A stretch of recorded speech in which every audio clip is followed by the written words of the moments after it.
Hey everybody, welcome to the Top Cyber Pro podcast. I'm your founder and CEO, Jim West. I got a very distinguished guest today. I told him I'm going to just do the clip notes of his career because he's got a super distinguished career. This dude has worked at some of the highest levels of government for supporting cyber and strategy initiatives, you name it. But even more important than that, he's an Aggie, Texas A&M. He's also a West Point graduate, which is, hey, that's no slouching effort to be a graduate of Western, one of the top military schools in our nation. And he has served our nation. Even better, he has served our nation for 40 plus years, both in the uniform and out. This is a great American, a great patriot. We have Daniel Ragsdale, but for the purposes of this podcast, I'm going to refer to him as Rags. All right, folks?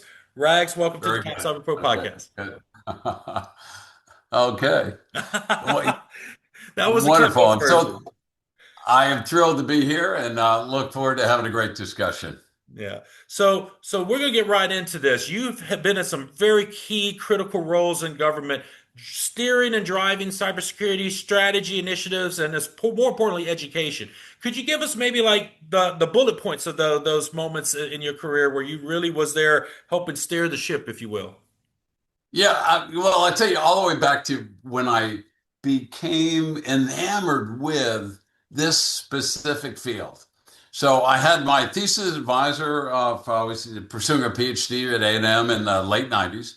And he said, hey, Rax, I want to teach a course in this, I don't know, this information security space. Hmm. And he really put it like that. And he said, so put the course together for me. And I'm a grad student. I'm like, I got stuff to do. I got a dissertation to write. And so basically we found a text, we found some notes, we found actually some slides online. But I said, hey, at DEF CON, it's in their fourth or fifth year. They have this thing called Capture the Flag.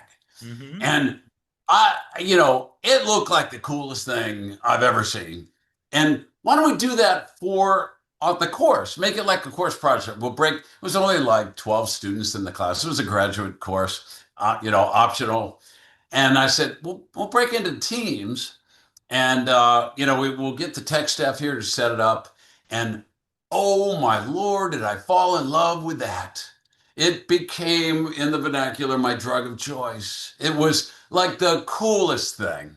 I mean, and I got other courses to take. I got a dissertation, or I got research to do, and I lived in that lab because we're going to win, you know. Yeah. And and it was so enlivening for me and most of the students. Others were like, Rags, tap the brakes, man. It's not that important. I said, yes, it is. All right. So when I graduated from A&M and I go to West Point, and we really, lit the fires, kicked the tires, lit the fires, and established a really world-class cybersecurity program starting in about 1999. And in doing so, we created the cyber defense exercise, which was the first ever defense-oriented competition. They wouldn't let us do a CTF because, I mean, even though I was Lieutenant Colonel Ragsdale at the time, they said, Rags, no, we do not want a headline with, Air Force cadets hacked West Point. No. So I said, okay, why don't we do defense? And they said, okay, that's great, but who's going to do offense? And the good news is I had a colleague who was from the NSA. NSA has red teams. The NSA red team for years served the role of, the cadets spent the better part, and midshipmen at the service academy spent the better part of a semester securing their networks.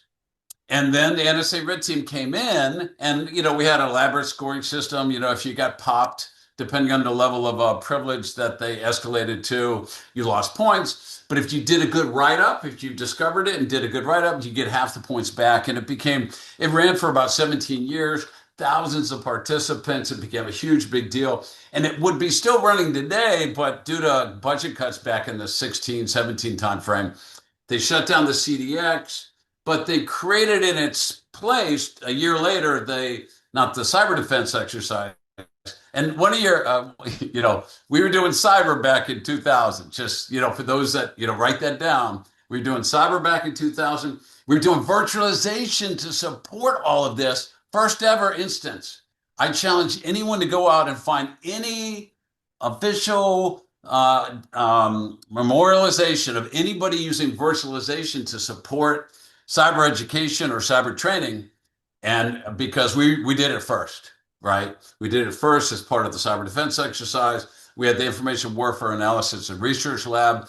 We did virtualization big time for this space. No one had done it previously. So, you, you asked for a short little narrative. Either way, we established a really impressive program at A&M with we established the cybersecurity club. We created the cyber defense teams. We brought in some really impressive array of research. We became NSA Center of Academics Excellence certified. I've submitted 6 successful NSA Center of Academic Excellence cyber proposals to NSA, both at A&M and here at both here at A&M and at West Point. So building on that, I spent some years at DARPA running cyber programs, including a really interesting program to get young Americans, our kids, invested in pursuing STEM education. Not narrowly focused on cyber, but in STEM, worked with PBS and others. That was crazy interesting. It had a number of classified programs in this space, mostly focused on cyber operations. Perhaps my favorite program was the active cyber defense, which is a misnomer. You could search it today. I did this recently. And I said, tell me about the active cyber defense program, because between us girls, that transitioned. Like, that's the big win. The big win is when you do the DARPA thing and it actually transitions and gets used in practice, right? Well, the original name of that program was supposed to be Active Cyber Deception. But once again, they wouldn't let me do it. They said, oh, Rags, we don't want to be out there. The American people will be concerned if we're running a deception program. And I said, we're not trying to deceive Americans. We're trying to deceive the adversaries of our great nation, right? And we talked about, seizing the advantage of the home court, right? And so it was really about creating large-scale synthetic environments that were sufficiently realistic. Think HoneyNets at scale. Yeah. And I was involved with the HoneyNet program going back to 2002.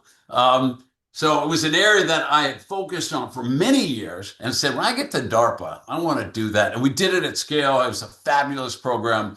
But one of the things that cries out for realism, for it to be realistic, you get a large-scale network, you got to have some real looking documents. Mm-hmm. So we had no generative AI at the time. Now you could just, boom, right? So we had some really interesting approaches to taking real documents and obfuscating them such that there would not reveal sensitive information, but would look real. Mm-hmm. And then we populated these synthetic environments with these documents, and that actually was the thing that transitioned.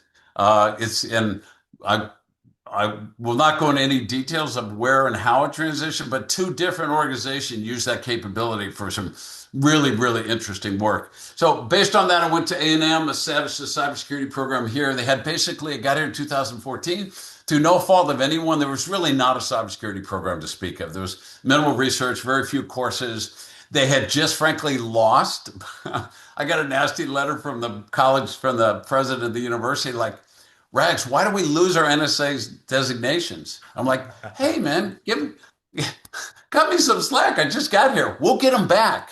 And we did. We got the NSA Center of Academic Excellence for Cyber Defense, for cyber research, and one that is only a small number school, cyber operations. So we had the trifecta. We got all of those designations. We established the center. We increased research expenditures tenfold. We created half dozen curriculum offerings and about 10 or 12 different courses. We really got things going here.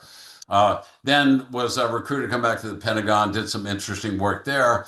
And in my last role out of the White House, the Office of National Cyber Director, I worked with the cyber workforce team. It's where I got to learn more than I ever thought I'd ever know about, how we can go about attracting not just university students or university graduates, but many, many others that are eminently qualified to contribute to the cyber workforce. But for any number of reasons, they may not have a degree, may not have certifications, but they could very well have had the skills necessary. And we have to eliminate that as a artificial barrier to entry for those that could contribute. Mhm. And I 110% agree that 8140 is a step in the right direction because DoD 8570, for those that know that bad four number word, 8570, it had these boxes and pigeoned these certs. And I have my own personal opinions about where certs were in the boxes when it was there. But there is a good balance where I usually advocate for a lot of hiring managers that, hey, when you write these job descriptions, you got to open up your candidate pool. You need to do like in the old and or Boolean type searches, you got to do experience or degree or cert Yeah, and yeah, come yeah. up with combinations that fit thereof given the context of the role. So I'm a believer that there is a million and one plus ways to get into cyber. We all come from any age, from any profession, any career. And so I think that you got to look at the broader context of the individual, right? I remember I had a army nurse. She had been an army nurse for like 20 something years, wanted to transition to cyber. She was in the Houston area, had some free courses and classes, picked up two or three certs. But every time she interviewed, people would look at her resume and go, well, you're in Houston. Why don't you just go work at a hospital? And she was like, I've done that. I've served my time as a nurse. I'm ready to do something new. And so she was just That's great. frustrated of always getting that redirect. No one took her seriously as a cyber professional at her age. And so I remember we were doing a panel on cyber education and jobs, and I was on that panel. And a couple of the double PhDs on the panel was advising her to look for service desk, help desk roles. And I said, give me that microphone.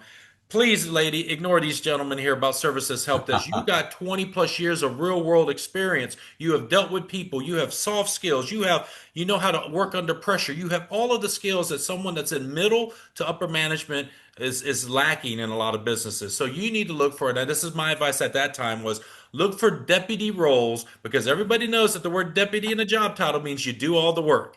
And I said, eventually you will replace the person ahead of you after you've done your time and cut your teeth into doing the work. Um, Yeah. but Daniel, I love your perspective on and the work you've done on 8140. One of the questions I had to ask for you because you did do a lot of work on that cyber education and helping our nation kind of correct their course in this. We recently seen in the news they had three executives from some tech companies that just got, I guess, I don't know the proper term in the military, but they got appointed into an Oh officer yeah, role. yeah, yeah. Oh yeah, 100%. Three, and actually was sat on a panel with one of them, and I knew him from way back. And it's Uh, a really, really interesting approach to bringing some technical expertise into the workforce. I think it was phenomenal personally because we always hear about, like you said, the university, the high school, the college students. And don't get me wrong, that's wonderful to bring these young, hungry minds and thirsty minds for knowledge to bring in and serve our country, serve our branches and go federal and defense. But at the same time, we do need that top down approach, right? And so I love that initiative. What were some other things that you was working on and helping in those different discussions and steering to get that strategy done that you can share with us that were impactful? Yeah, so in terms of the strategy itself, I mean, there were the way we looked at it is we had to reform education, and I don't want to say we're ahead of our time, but you know, academe, the academy, so to speak, the professors that historically universities don't move fast in terms of emerging technologies, and because you move fast, move fast and break things. They don't want to break Yeah. their model because their model for the university, the purpose of the university. If you ask people that question, they say, "Well, it's to prepare people for jobs." And actually, you talk to just about any tenured professor and say, "No, no. The purpose of the university is to expand the boundaries of knowledge, to expand the boundaries of knowledge and disseminate that knowledge, right?" Did you hear me say job in there? No. No. And really, but there are many, and I would hear this. I would sit in meetings at a variety of places and hear this. I said, "Yeah, but everybody's going to graduate, or all of your graduates, I should say, Yeah. uh, with very few exceptions, are going to pursue a job, a job, right? And so one's got to be careful to sit in their ivory tower and say, we are here to impart knowledge and wisdom. And we want to teach people not what to think, but how to think. We want to develop critical thinking skills. We want to develop problem solving skills, and that is all true. But at the end of the day, they're going to pursue employment, Yes. right? And more often than not, and they may pursue grad school, but even especially your master's degree, they're still going to go out there trying to get a job, and even your PhDs. You say, well, that's your seed corn for your future professors, but the percentage, especially in technology fields, ain't that high, Yeah. right? So I think it's so important for the universities to lean in and own, because there's the recent what you read in the popular press about universities, even senior CEOs for big tech companies, like university, maybe. And that's a existential threat. I mean, we have the world's foremost higher education system, Of course. right? 4,000 institutions, but certainly, across the full spectrum, from 2-year associate's degree all the way up to, our advanced, our really top end tier one research universities. And we are the best in the world.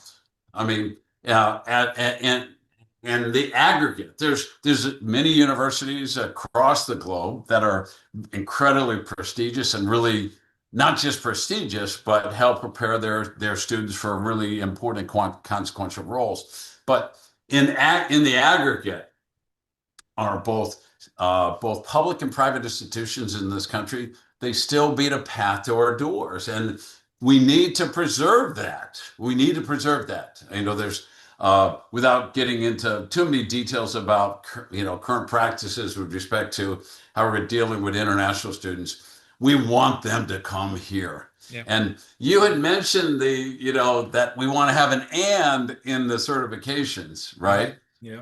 Well, no, you said you wanted to have an or. You want Or to have an this, or. this, this, Yeah. or and And open up the logically, you category. want to have an or. But I'm telling you, logically, we don't want US, well, not mathematically, but we don't. It's a false dilemma to say we want to reserve seats for Americans in our prestigious programs, or reserve them for international students, like a hard or. Like, there's a term for that when it's just when one or the other is not, or it's either one or the other. Yeah, I know what There you're is a referring term. to. Yeah. It's a And the logical tech term is expression, which I XOR. should It's know because XOR. I So have booked. It's not XOR. Is it XOR? I should know what XOR is, because you use it it's when you're okay. studying crypto. You're Well, all but about you the know XOR. what? There has been some discussions about the H-1B visas, and how, when people, their perception of it versus the reality. And when we have talk about our startups, our Silicon Valley, and all of our emerging technology advancements, we brought in the greatest minds from other countries on those visas to help grow these disciplines and this knowledge sharing. And then, patents resulted out of this, new technologies. And now what we've seen is these students now have moved back to their home countries, and now those countries are developing Silicon Valleys of their own. And that's a powerful global force multiplier through education that only got started because of America and American schools and Okay. our higher education. Okay, so let's go back to the XOR. Yes. Absolutely, we're talking about the XOR. We Okay. don't want XOR, Americans or internationals. Hmm. We want them both, right? We want to encourage young, middle career, and even seniors to pursue educational opportunities that will prepare them to make contributions in that space. And we want to bring in highly talented, very motivated individuals from around the globe Hmm. because they will continue to flush out our programs. And oftentimes people will talk about, well, they pay you full ride, so it's good for the universities. That ain't why. They bring legitimate talent, they bring legitimate capability that complements, doesn't replace, but complements what our professors, whether they be most of them U.S. citizens, some are with that are pursuing U.S. citizenship, some not, but they complement what's here. If you take them out of the equation, they are 70%, 70% of the population of grad students in technical fields in our most prestigious universities. Imagine what happens to all of that great work, all that Wow. innovation. Okay. We can't have it. We Yeah. have to encourage them to come. We have to make it easy for them to stay. That is not mean not you to your point. They go back and the world has benefited in a very, very specific and material way by virtue of bringing that expertise back to their home courts and Hmm. doing well, Yeah. right? We frankly need their talent. Doesn't mean that we don't have talented, creative, innovative, hardworking people in America, but the amount of work that needs to be done means we need a lot of We talent. need to And augment to that everything, right? extent, if we can do that, yes, absolutely. Well, Rags, you talk about having that, bringing those intelligent individuals together to enable strengthening our and new ideas, particularly emerging technology. And I know one of your expertises lies into national security and emerging technologies. So if I could pick your brain for just a moment on that, I know a lot of folks for the past couple of years, AI has been all the rage, but are there some other emerging technologies that you've had exposure to that people should maybe pay attention to? That is not just all just AI, but what are some other emerging technologies? Because AI isn't the only emerging technology kid on the block, if you will. Okay. All right. So I know you're going to want me to say quantum. I know you're going to want me to say that. And do you want, so here, and I'm going to go on public record once again. Okay. Rags is a absolute quantum computing skeptic. Oh yeah. Quantum, I mean, like, please just stop. And now you might say, well, that seems to work counterpurpose of what everybody else is saying. Well, I will be a voice crying in the wilderness in that, first of all, even when, you know, quantum becomes viable to address like practical problems, not toy problems that were specially designed for Mhm. quantum to be able to solve them, like real world problem, and do it better and faster and Cheaper. cheaper. I agree. These are going to be enormously expensive Mhm. capabilities. Mhm. And it's not like, oh, we run all the programs all the time on the quantum computing. No, it still has to compute. It still will require power. And right now they have to be near Kelvin temperatures, right? Yep. So, and depending on you talk to, and I am not a physicist.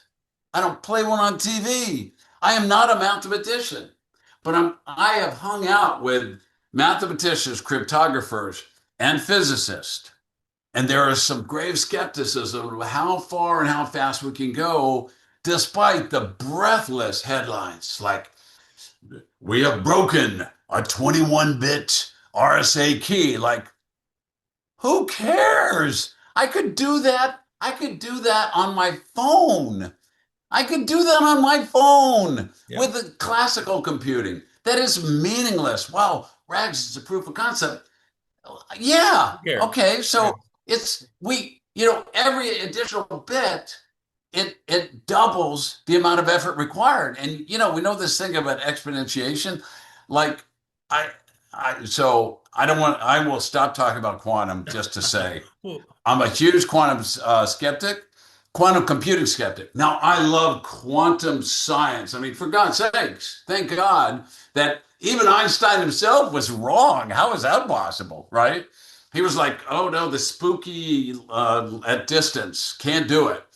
but we've demonstrated empirically that quantum properties and entanglement exists. I mean that, but entanglement over what distances have we demonstrated? We're talking Well, about, everything's there, theory until it's been scientifically proven. It's yeah, like, just like yeah, post-quantum cryptography, when the NSA and NIST say that they're going to be quantum resistant, they're very careful to not say quantum proof because they haven't been tested yet.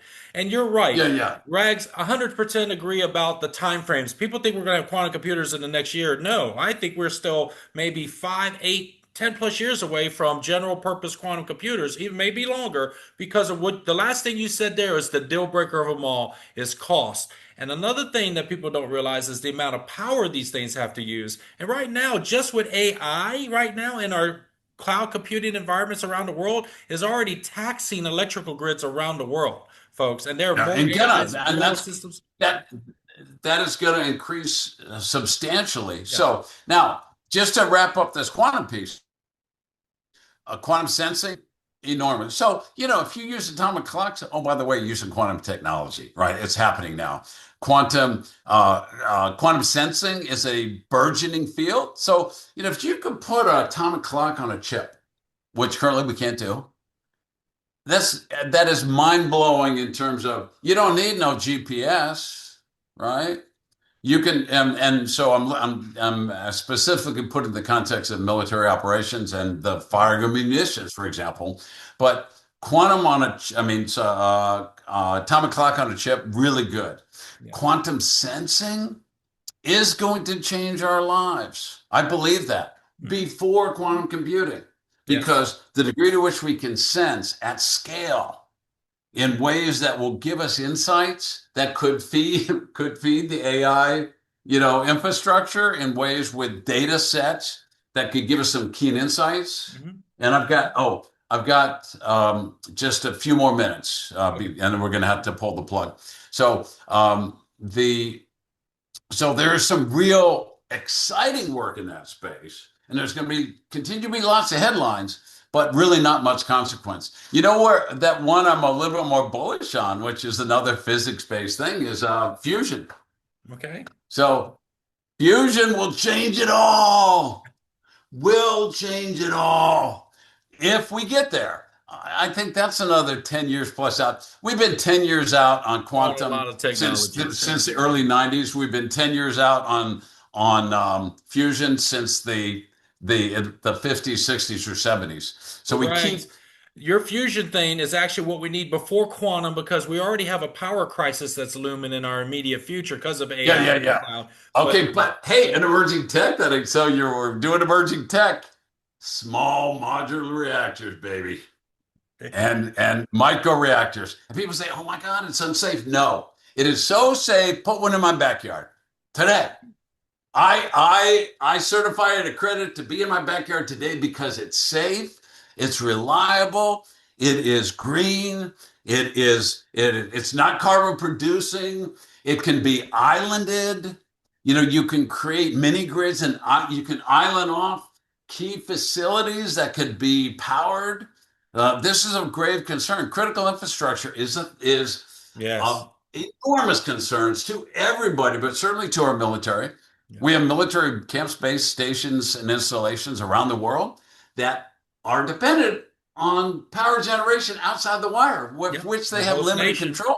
Yeah.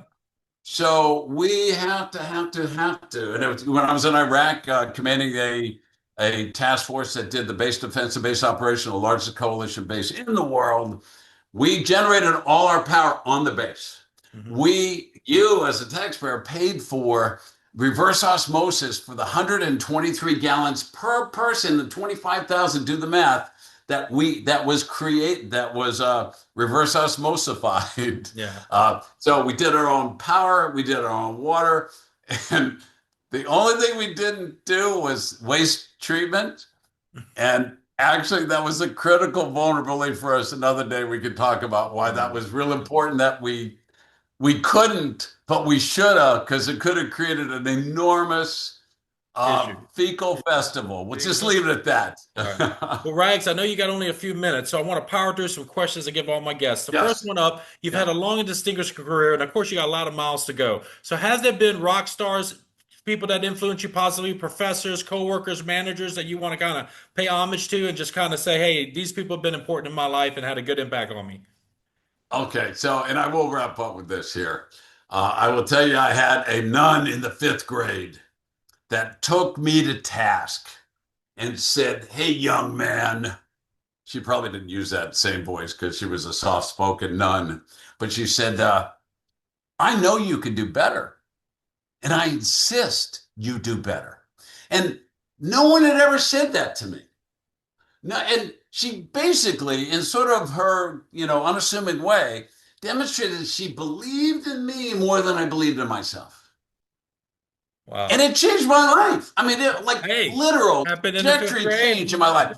I was making D's in the fifth grade. Who makes D's in the fifth grade? Is that even possible? I've got report cards to show this.